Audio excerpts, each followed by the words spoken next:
carry the 1, and then divide by 3, add Crom. Alright, I've got it! I've mathematically figured out how much time it would take for someone to complete all of Smash Ultimate's content. If we input it, it would take 304 million years.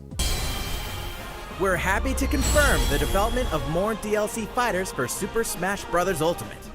Outside the 5 fighters included in the Fighters Pass, we can confirm that other new fighters are in development. Well, that was a waste of a Friday night, but I gotta admit, more Smash characters is always exciting. The tension, the drama, the hoes mad. As toxic as the Smash community can be at sometimes, it's still so much fun. Discussions about who people want to get in, people who they think probably will get in, just all the talk and all the hype, it's just so exciting. I love talking about characters who I think would be cool and then hearing what other people have to say about their characters who they want in Smash. It's a blast. One of the most exciting moments in my life is Joker being revealed for Smash Ultimate. Why, yes, I am a virgin. Now with so many fan favorites in the game like Ridley, K. Rool, Simon Belmont, Banjo, and even more niche characters like Joker, Hero, and Terry, it seems like nothing's off the table for Smash DLC. That's why today I want to do some more wishes for Smash DLC. A couple things before we get started. Number 1, these are my opinions, and if you got a problem with them, just go be mad and cry in your mom's basement or something. I don't know what you do. Number 2, I'm going to be excluding characters who have assist trophies or have spirits or Mii costumes, because they're already technically in the game, and from what we've seen with past games and this game, characters who have one of those don't get characters later on, so we're gonna exclude them. And 3, even if none of the characters I list in this video get in, I'm still 110% content with the content we have in the base game. This is more about what would be icing on the cake for me, not necessarily eggs for the batter. Anyways, that's enough talking, let's get into this list. Starting off with something not too controversial, a Pokemon Sword and Shield rep. I'm not quite sure who would be a good pick since we haven't seen all the new Pokemon yet, and we don't even know the starter evolutions. Knowing Smash, it's probably gonna be a starter evolution, but I personally would really like to see it be one of the random new Pokemon added this generation. I feel like with Pokemon reps in Smash, it's always one of the starters or a legendary. The only regular Pokemon are Jigglypuff and Lucario. I wouldn't be mad about a starter evolution in the game. But come on, why not throw Wooloo into the ring? Okay, now we're getting into the actual weird stuff. Amaterasu. To be honest, I haven't played Okami, to which some of you might be asking, well, why do you want her in the game then? To which I say, I don't know, man, dogs are cool. Okami is regarded as an absolute classic, which is why it keeps on getting ported to everything. I can't wait to play Okami on my Game Gear in 2034. For real though, Okami is a really important game in the history of gaming. It showed people how hyper-stylized visuals can actually be way more visually engaging than realism, and even proved to a lot of people that, wow, video games actually are art.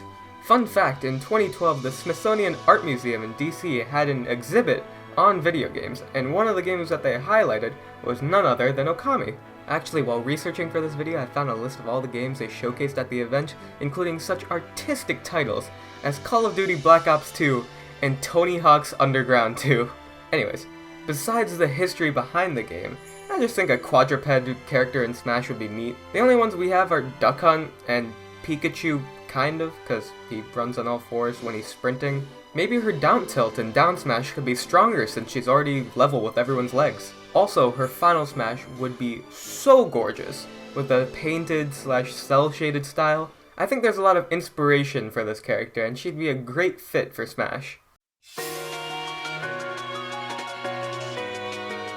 Reach for my hand, I soar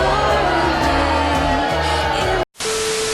This is probably my most contentious opinion yet, but please, hear me out. Fire Emblem Three Houses was many people's first introductions to the Fire Emblem series. With it being on the Nintendo Switch and Nintendo advertising as sort of a good starting point for new players, it's easy to see how it attracted so many new fans.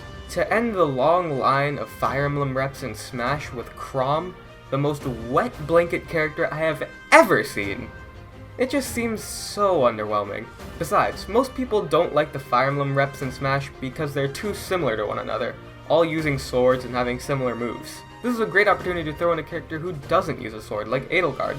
I think with how many new fans Three Houses have made, and if they put in a character who doesn't use a sword, I think the positive reception would easily outweigh the negative. A topic that has been surrounding Smash character discussion for a long time now is indie characters. We've gotten tastes of them in the game, like Shantae Spirit, Shovel Knight's Assist Trophy, and other characters. I think it's safe to say the next step is a full character in the roster. But with Shantae, Shovel Knight, and Undertale all being represented in some way, who's the next biggest indie character? Well, I think it should be Quote from Cave Story. Cave Story is a pretty huge indie game and one of the first to really blow up. Indies get a lot more exposure nowadays than they did back on the PS3 and Xbox 360. Now we have dedicated live streams from Nintendo highlighting indies coming out, and Xbox dedicated a portion of their E3 show just to indies. Back then, however, well, all you had was word of mouth.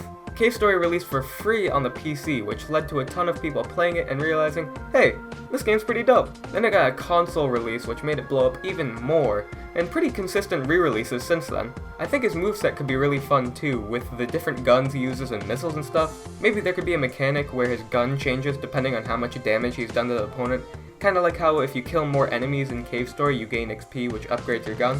Alternatively though, Chris from Deltarune would also be pretty nifty.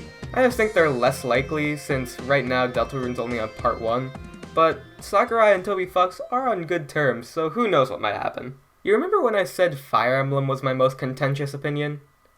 Well... Alright, let's get one thing straight. Rhythm games deserve representation in Smash, right? I mean, they were a huge part of the arcade history and spawned one of the biggest video game crazes of the early 2000s. So clearly, they've made enough of an impact to warrant some sort of character, yeah? Alright, glad we can all agree on that. Now the question is, who should represent rhythm games for Smash? Well, that's the issue. Most rhythm games don't really have characters. Oftentimes the game is just press buttons with the B as they flash on screen. That works for a rhythm game because it's more about the music than any characters or plot. But we can't exactly put in the yellow note from Guitar Hero as a fighter.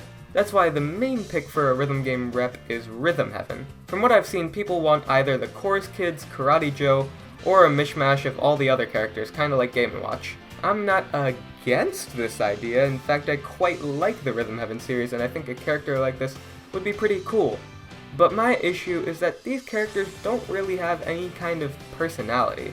Sure, they're charming, but most of them only do one thing, like hit a golf ball or play a tambourine.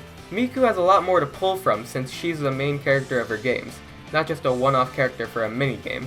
She could use her leaks to do smash attacks and sing to cause status effects, and to be honest, this is probably my most biased pick on this list, especially since she's not even technically a video game character, but I don't care.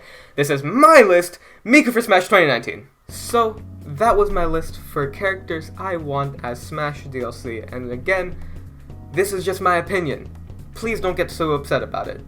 But, if you have some other thoughts, other opinions, and would like to be respectful, leave your thoughts down below with just characters you want, characters you maybe don't want as much, or characters you think are less likely. All that stuff. Just comment down below because it's really fun reading it and responding and talking to people about who they want, who they think has a good shot. Just all this discussion is my favorite part of Smash. And when it's respectful and nice, it's very pleasant. So please leave your comments down below. But again, thank you guys so much for watching today's video. If you enjoyed it, click the like button, subscribe. If you want to see more videos like this, obviously we're going to be doing coverage of all the characters coming out, talking about them, perhaps even playing them. I don't know, maybe I'll do a video about all the Smash Ultimate newcomers once they're all revealed. I don't know yet, but it's going to be fun. We're going to be definitely playing a lot of Smash on the channel in the coming months and years, and more likely years. This game's gonna last us a while. But again, thank you so much for watching, and I'll see you all later. Peace.